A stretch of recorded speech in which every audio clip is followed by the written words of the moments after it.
यदि आप अपना घर किसी बिल्डर से बनवाने जा रहे हैं या फिर आप खुद ही एक बिल्डर है और किसी क्लाइंट के लिए घर बनाने जा रहे हैं तो आपके लिए यह वीडियो इंपॉर्टेंट हो सकता है, क्योंकि इस वीडियो में मैं बात करने वाला हूं बिल्डिंग एग्रीमेंट के बारे में। कस्टमर और बिल्डर के बीच में होने वाले एग्रीमेंट को हम कहते हैं बिल्डिंग एग्रीमेंट। स्वागत है आप सभी का आपके favourite YouTube channel civil Guruji the civil engineers training institute में। मैं हूं विजीश, रीजनल डायरेक्टर ऑफ महाराज जोन।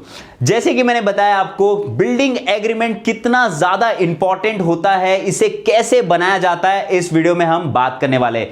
सबसे पहले समझते हैं कि इस बिल्डिंग एग्रीमेंट का इंपॉर्टेंस क्या है। जब किसी का भी घर बनना होता है और वो बिल्डर के द्वारा बनाया जाता है या फिर कोई बिल्डर क्लाइंट के लिए घर बनाने जा रहा है तो उनको म्यूचुअली एक एग्रीमेंट करना जरूरी होता है। उस एग्रीमेंट में कंस्ट्रक्शन से रिलेटेड वो सारी बातें लिखी होती है, पेमेंट कब करना है, कौन सा मटेरियल यूज करने वाले हैं पूरे कंस्ट्रक्शन में, ये सारी डिटेल्स उसमें लिखी होती है ताकि आगे कोई भी कॉन्फ्लिक्ट से बचा जा सके। एग्रीमेंट में जैसा लिखा है अकॉर्डिंग टू ड्राइंग, जैसी प्लानिंग की गई है, जैसा 3D एलिवेशंस है, उस हिसाब से ही पूरा एंटायर घर बनाया जाएगा। यदि क्लाइंट के द्वारा कोई भी ऑल्टरेशन चेंज किया जाता है बिल्डिंग के कोई भी पार्ट में या फिर मटेरियल सिलेक्शन में, तो क्लाइंट को अलग से बिल्डर को पेमेंट करनी पड़ती है।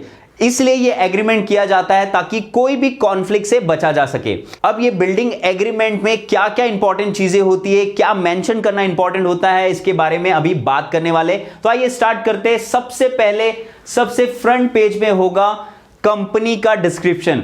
आपको इमेजिन करना पड़ेगा कि सिविल गुरुजी एक कंस्ट्रक्शन कंपनी है और सिविल गुरुजी किसी क्लाइंट के लिए घर बनाने जा रही है, तो सबसे पहले सिविल गुरुजी कंपनी का पूरा डिस्क्रिप्शन आपको डिटेल में देना होगा फ्रंट पेज में। अब आगे बिल्डिंग एग्रीमेंट में सबसे इंपॉर्टेंट पार्ट होता है प्लानिंग। जब भी आप किसी कस्टमर के लिए घर बनाने जा रहे हैं तो आपको इंपॉर्टेंट होगा कि प्लानिंग आपकी रेडी हो। म्यूचुअली आपको पहले ही डिसाइड करना पड़ता है कि आपका घर कैसे बनने वाला है और उसके बाद आपका जो फाइनल प्लान होगा, ग्राउंड फ्लोर, फर्स्ट फ्लोर या जो भी फ्लोर प्लान है, उसको आपको यहां पे मेंशन करना पड़ेगा।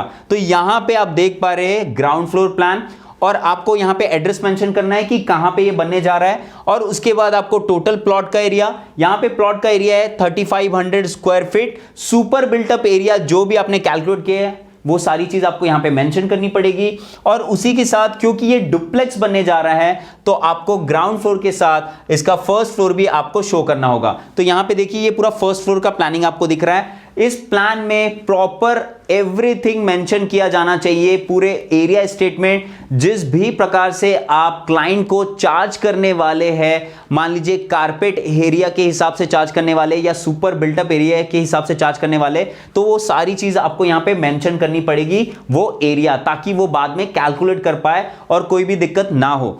अब बिल्डिंग एग्रीमेंट में आगे बढ़ते और अब नेक्स्ट होगा 3D एलिवेशन व्यूज।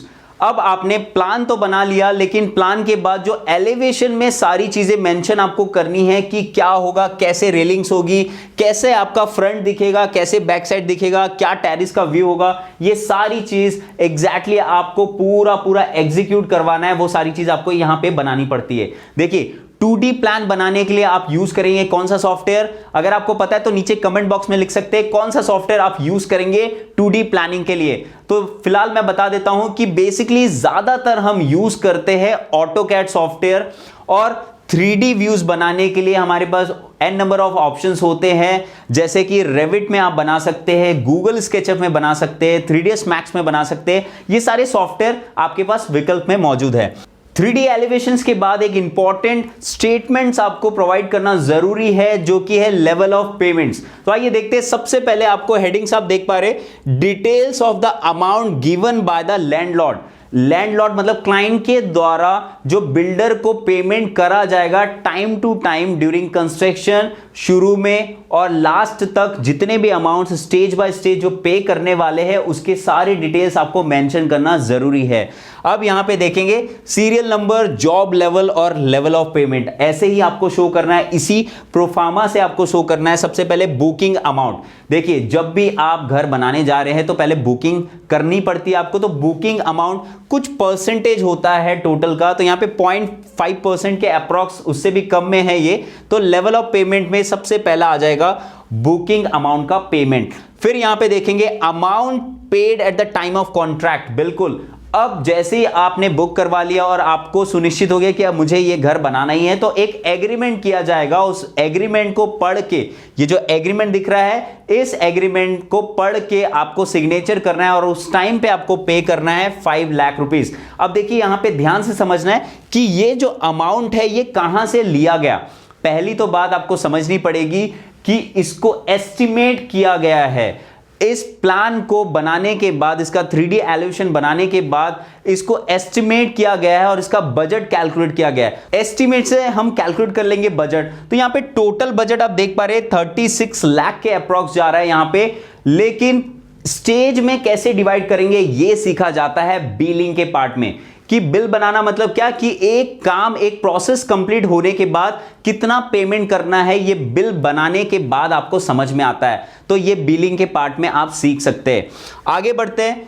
फिर उसके बाद यहां पे देखिए amount due at the time of registration of land. अब आपको थोड़ा सा समझना है यहां पे, amount due at the time of registration of land, मतलब रजिस्ट्री करवाना है आप लैंड की, तो लैंड की रजिस्ट्री करवाने के टाइम पे आपको 12 लाख रुपए समथिंग अमाउंट देना है।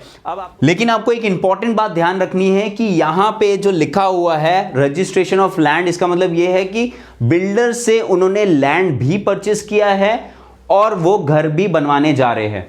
अगर आप सिर्फ घर बनवाने जा रहे हैं तो ये वाला रो नहीं होगा इसमें। ओके, आगे बढ़ते हैं। ऑन कमेंसमेंट ऑफ कंस्ट्रक्शन, आपको ध्यान देना है कि जैसे ही कंस्ट्रक्शन स्टार्ट हो तब आपको 1 लाख रुपीस फिर से पे करना है। नेक्स्ट होगा on completion of plinth level. अब देखिए, जब फुटिंग का काम स्टार्ट हो, एक्सकेवेशन हो, फुटिंग का काम स्टार्ट हो, वहां से लेके प्लिंथ का काम जब कंप्लीट होगा तब आपको पे करना है 2.5 लाख रुपए।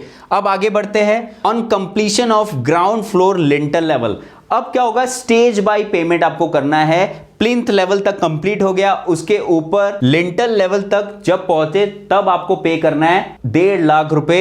फिर उसके बाद ग्राउंड फ्लोर स्लैब कास्टिंग, जब ग्राउंड फ्लोर की स्लैब की कास्टिंग होगी तब आपको पे करना है लगभग 2.5 लाख रुपए। फिर उसके बाद है on completion of first floor lintel level. अब स्टेज बाय स्टेज आपको पेमेंट करते जाना है। तो भाई स्लैब तक का काम हो गया, फिर उसके ऊपर लिंटल तक का काम होने तक फिर आपको पे करना पड़ेगा 1,50,000 रुपए। On casting the first floor slab फिर आपको पेमेंट करना पड़ेगा 2.5 लाख रुपए।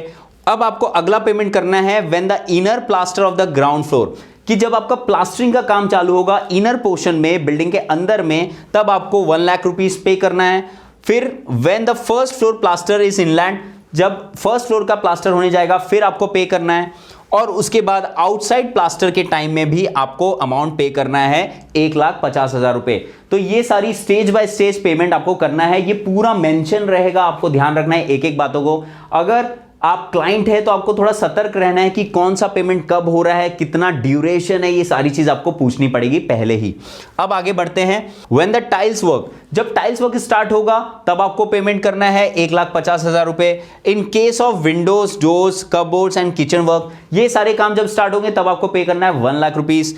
और on painting work by installing electrical and bathroom fittings, इस सब बाथरूम की जब फिटिंग्स होगी, इलेक्ट्रिकल फिटिंग्स होगी, उस टाइम पे आपको पे करना है 75,000 रुपीस।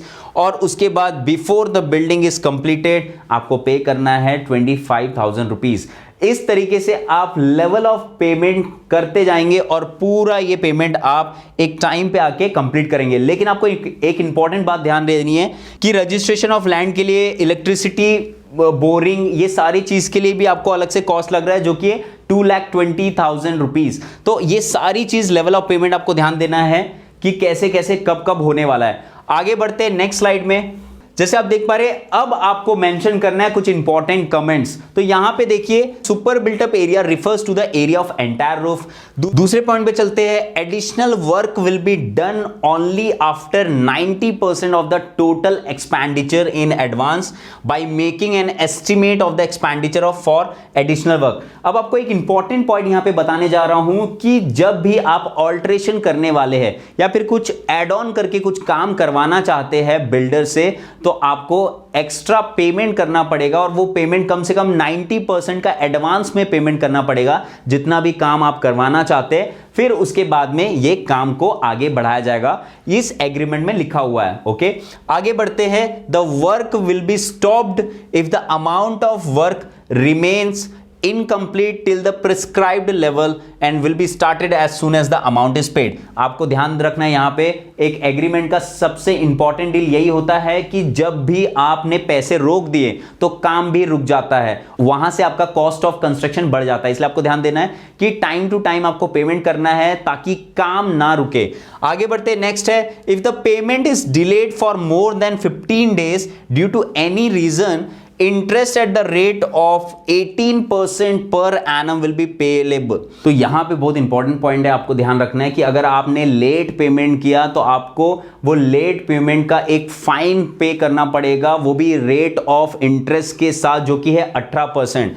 अब यहां पे एक इंपॉर्टेंट पॉइंट भी लिखा हुआ है, favour to client if the booking is cancelled by the firm due to any reason, then the amount payable up to that time will be paid at the rate of 18% per annum। मतलब just उल्टा हो गया कि अगर booking को cancel किया गया किसी भी रीजन के वजह से फर्म के द्वारा, कंपनी के द्वारा, तो क्लाइंट को भी इसका बेनिफिट मिलेगा। उस टाइम से लेके जिस टाइम तक का भी आपने पेमेंट दे चुका होगा, उस पेमेंट के साथ आपको इंटरेस्ट मिलेगा 18% रेट के हिसाब से। आगे बढ़ते, the cost of registration of the land will have to be borne by the additional. आपको ध्यान रखना है, रजिस्ट्रेशन जो आप करवाने वाले वो अलग से आपको अमाउंट देना है, उसमें इंक्लूडेड नहीं है। Okay, in case of any kind of dispute, ये सबसे इंपॉर्टेंट पॉइंट आप सभी के लिए हो सकता है कि in case of any dispute or in case of non-payment of the amount within the stipulated period, the total amount received by the civil Guruji builders, यहाँ पे builders की बात कर रहे हैं, will be returned without any interest and the ownership of the plot house will be transferred to the civil Guruji builders। यहाँ पे साफ साफ लिखा हुआ है, किसी भी वाद विवाद की स्थिति में अगर कुछ ऐसा कॉन्फ्लिक्ट पैदा होता है क्लाइंट और बिल्डर्स के बीच में, तो बिना किसी वार्निंग के वो पूरा अधिकार रखते हैं कि उस बिल्डिंग का मालिकाना हक जो होता है वो फिर से चला जाएगा बिल्डर्स को ही, बिना इंटरेस्ट के।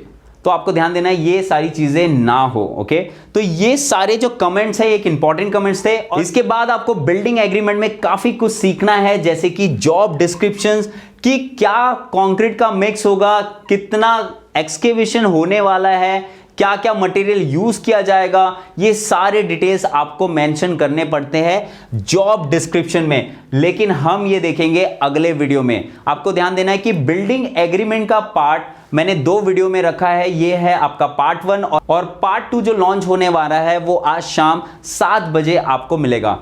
आई होप आपको ये वीडियो जरूर पसंद आया होगा और आगे के जो जितने भी जॉब डिस्क्रिप्शंस है वो सारी चीज जानने के लिए आपको इस चैनल को सब्सक्राइब जरूर करना होगा। चैनल को सब्सक्राइब करने के बाद आपको बेल आइकन हिट जरूर करना है ताकि नोटिफिकेशन अगला वीडियो को आपको पहले मिल पाए। सिविल गुरुजी के महाराष्ट्र चैनल को सब्सक्राइब करने के लिए बहुत बहुत धन्यवाद। मिलते हैं अपने नेक्स्ट वीडियो में, तब तक के लिए जय हिंद, जय भारत।